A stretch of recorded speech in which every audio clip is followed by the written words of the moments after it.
Step into the unknown, where shadows come alive and fear takes hold. Tonight's tales will haunt your thoughts and chill your soul. Turn off the lights, settle in, and let the darkness tell its story. Ready for the fright of your life? Let's get started. Jake had been driving trucks for over 20 years, hauling everything from livestock to lumber across the desolate highways of the Midwest. The long, lonely stretches of road never bothered him. In fact, he preferred the solitude. But there was one route he had always avoided, the old Highway 66. It wasn't on any official maps anymore, just a forgotten stretch of cracked asphalt that locals swore was haunted. The stories about old Highway 66 weren't just idle gossip. Years ago, a tragic accident had occurred on that very road. A young woman named Sarah had been driving home late one night when her car skidded off the wet road and into a ravine. She wasn't found until days later, her lifeless body trapped in the wreckage. By then, the rain had washed away any hope of understanding what truly happened. Rumors began to spread. Some said she had been run off the road by a trucker who never stopped. Others claimed she was fleeing from something, or someone, before she crashed. Locals believed that Sarah's spirit never left the road, seeking justice or perhaps simply someone to share her pain. Drivers who dared to take Old 66 at night reported seeing her on the roadside, her face twisted in anguish, but she would vanish before anyone could stop. Jake had heard the stories, but he dismissed them as nonsense, until tonight. The storm that night was relentless. A landslide had blocked the main highway, and the only detour was Old 66. Jake hesitated at the junction, his truck idling as rain pounded on the windshield. The GPS blinked uncertainly, showing only a blank space where the road should be. He could turn around, take a longer route, and lose precious hours, or push through and make his delivery on time. Grumbling to himself, Jake flicked on his high beams and pulled onto the narrow road. The trees on either side leaned in, their branches scraping against the top of the trailer like skeletal fingers. The rain had turned the road into a slick, black river, and his truck's tires slipped and skidded on the uneven surface. The first hour passed uneventfully, but the atmosphere grew increasingly oppressive. The trees seemed to close in tighter, and the darkness became thicker, almost tangible. Jake's radio, usually a comforting source of music and chatter, began to flicker with static. The voices on the airwaves distorted, melding into each other until they formed a dissonant chorus of whispers. Suddenly, the radio crackled to life with a woman's voice. It was faint, barely audible over the storm, but Jake could make out the words, "Help me, please." The voice was filled with desperation, sending a shiver down his spine. Jake fumbled with the dials, trying to find a clear station, but the voice persisted, repeating the same plea over and over again. Then, out of the corner of his eye, he saw her, the woman standing in the middle of the road. Jake slammed on the brakes, the truck screeching to a halt just inches from her. It was Sarah. Her clothes were drenched and clung to her gaunt frame, her face pale and twisted in fear. She stared at him, her eyes wide with terror, and mouthed something he couldn't hear over the roar of the rain. Cursing under his breath, Jake grabbed his flashlight and opened the door. The wind almost tore it from his hands as he stepped out into the storm. The woman was gone. Confused, he shone the light around, but there was no sign of her. Just the endless stretch of wet asphalt. Shaking his head, Jake climbed back into the cab and locked the doors. He couldn't shake the uneasy feeling that something was wrong, but he told himself it was just his imagination. Maybe she had run into the woods when she saw the truck. He drove on, but the atmosphere grew even more oppressive. The shadows seemed to move on their own, and the trees whispered secrets that Jake couldn't understand. His headlights flickered, dimming at random intervals, casting the road into near total darkness. Then, he saw something in the distance, headlights, coming toward him fast. Jake honked his horn, flashing his lights to signal the oncoming vehicle, but it didn't slow down. Panic rose in his throat as the lights grew brighter, blinding him. He swerved to avoid a collision, but when he looked back, there was nothing there. The road was empty. His heart pounded in his chest as he tried to steady his breathing. He was being toyed with, but by what? Or who? Jake couldn't explain it, but the sensation of being watched, of something unseen riding along with him, grew stronger with each passing mile. The rain let up a bit, and he dared to hope that he was nearing the end of the cursed road. That's when he saw her again, this time standing on the side of the road, her face turned toward him, her eyes glowing faintly in the dark. Jake's heart pounded in his chest. He floored the gas pedal, desperate to get away from whatever it was he had seen. But no matter how fast he drove, she kept appearing, sometimes in his rearview mirror, sometimes in the headlights, always closer and closer. The truck's engine began to sputter, and Jake's heart sunk. The dashboard lights flickered, and the radio crackled with static. Suddenly, the truck stalled, coasting to a stop in the middle of the road. Jake's breath came in short, panicked gasps as he tried to restart the engine, but it was dead. The only sound was the relentless pounding of the rain and the soft tap, tap, tap of something on the roof of the cab. Terrified, Jake looked up through the windshield and froze. Sarah was standing on the hood of his truck, her eyes now fully glowing, her mouth twisted into a grin that stretched too wide, revealing rows of needle-like teeth. She leaned down, her face inches from the glass, and whispered a single word, "Run." Jake didn't need to be told twice. He threw open the door and bolted into the woods, branches tearing at his clothes as he ran. Behind him, he could hear the sound of metal groaning, bending as if the truck was being crushed by an invisible force. He ran until his lungs burned and his legs gave out beneath him. Collapsing to the ground, he looked back through the trees.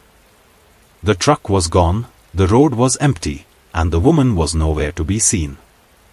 But Jake knew better. She was out there, somewhere, waiting for him to stop running. And he knew that if he did, she would find him. Hours later, Jake stumbled upon a small gas station at the edge of the forest. The lights were on, and he could see an old man behind the counter, sipping coffee and reading a newspaper. Jake burst through the door, breathless and soaked to the bone. "You gotta help me." Jake panted, "There's something out there, a woman, she's after me." The old man looked up slowly, his eyes narrowing as he studied Jake. He set down his coffee and sighed. "You took old 66, didn't you?" Jake nodded frantically, his eyes darting to the windows as if expecting Sarah to appear at any moment. The old man shook his head. "You're not the first. That road's cursed, ever since that girl died. You are lucky to be alive." Jake tried to speak, but his words caught in his throat. I need a phone. I need to call for help." The old man gestured to the phone on the counter. "Go ahead. But I doubt anyone will believe you."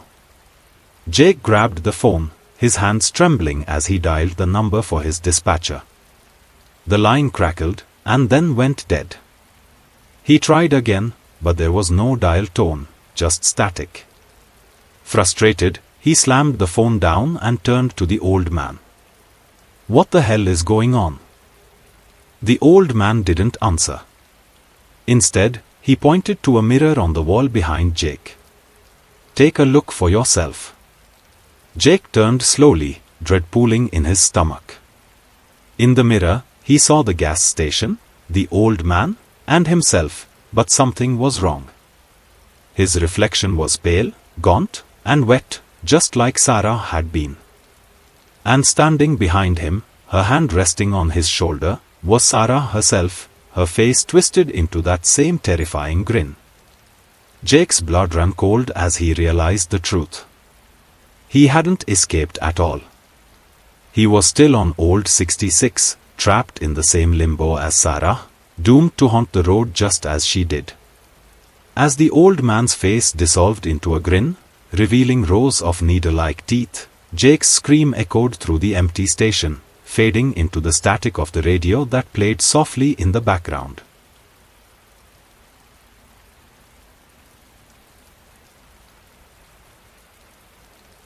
I never believed in ghosts or any of that supernatural nonsense.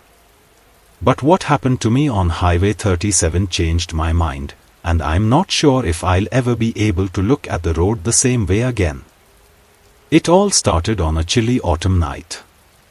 I was driving my rig across the deserted stretch of Highway 37, a route known for its loneliness and the occasional story about phantom truckers.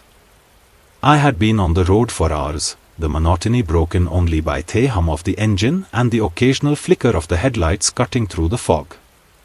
Around midnight, I noticed a figure by the side of the road. I'm no knight in shining armor, but I wasn't about to drive past someone stranded out here. I slowed down and saw it was a woman, standing alone. She looked out of place, her silhouette eerily illuminated by the headlights. Her clothes were old-fashioned, like something out of a vintage film, flowing white dress and dark hair cascading down her back. I pulled over, and she walked up to the cab, her face pale and her eyes like hollow pits. She introduced herself as Emily and asked for a ride to a nearby town. Her voice was soft, almost ethereal, and I could tell she was trying hard to mask a shiver. Something felt off, but it wasn't unusual for people to be out here and desperate for a lift. I had my own reasons for being on this lonely stretch, and I was in no mood to argue. I gestured for her to climb in, and she settled in the passenger seat without a word. We drove for a while, the only sound between us being the rumble of the truck and the occasional crackle from the radio. I stole glances at her now and then. Her eyes seemed to follow the road, but she never turned her head. The air grew colder, and I could see my breath fogging up the window. "So, where are you headed?" I asked, trying to break the silence. Emily didn't answer. She just stared straight ahead, her face illuminated in the airy glow of the dashboard. Her silence made my skin crawl, but I chalked it up to the fact that I'd been alone on the road for too long. It was easy to let imagination get the best of you. As we continued, the landscape changed. The trees seemed to close in, their gnarled branches reaching out like skeletal fingers. The road twisted and turned, and the fog grew denser. It felt like we were being swallowed by the night. Then, without warning, Emily spoke. Her voice was barely more than a whisper. "Do you ever wonder what's on the other side?" I wasn't sure how to answer. "The other side of what?" "The other side of life," she said, her voice carrying a hint of sadness. "Do you ever wonder what happens when we cross over?" I laughed nervously, trying to lighten the mood. "I don't think about it much. Just trying to get through the night." Emily's gaze remained fixed on the road, and for a moment, I felt an icy draft, as though something had passed through the cab. My grip on the wheel tightened. The fog thickened, and the road became almost invisible. I could barely make out the shapes around us. I squinted through the windshield and saw something up ahead, a figure standing in the middle of the road. I slammed on the brakes, and the truck skidded to a halt. Emily's head turned slowly toward me, and her eyes seemed to glow in the darkness. "What is it?" she asked, her tone unnervingly calm.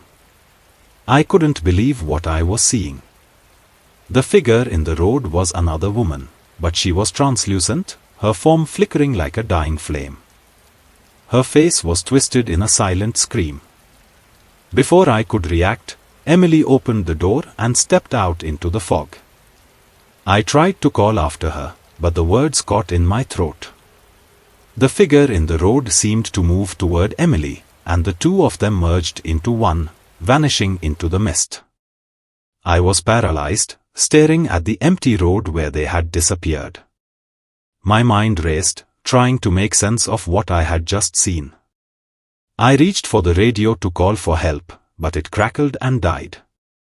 The night grew colder, and the fog seemed to close in around me. I tried to start the truck, but the engine sputtered and stalled. It was as if the vehicle had been frozen in time. Then, I saw her again. Emily was standing by the side of the road, her eyes locked onto mine. She looked different now, more spectral, her features shifting like a mirage. She reached out toward me, and I felt an overwhelming sense of dread. I managed to get the truck running, my heart pounding as I sped away from that cursed stretch of highway. I glanced in the rearview mirror and saw Emily's figure receding into the fog, her ghostly presence fading into the night. I never saw her again, but every time I drive along Highway 37, I feel her presence lurking in the fog.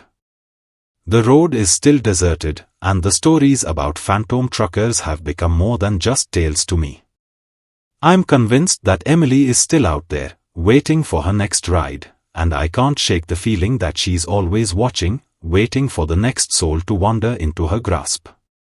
So if you ever find yourself on Highway 37, keep your eyes on the road and your mind sharp. You never know who, or what, you might pick up along the way.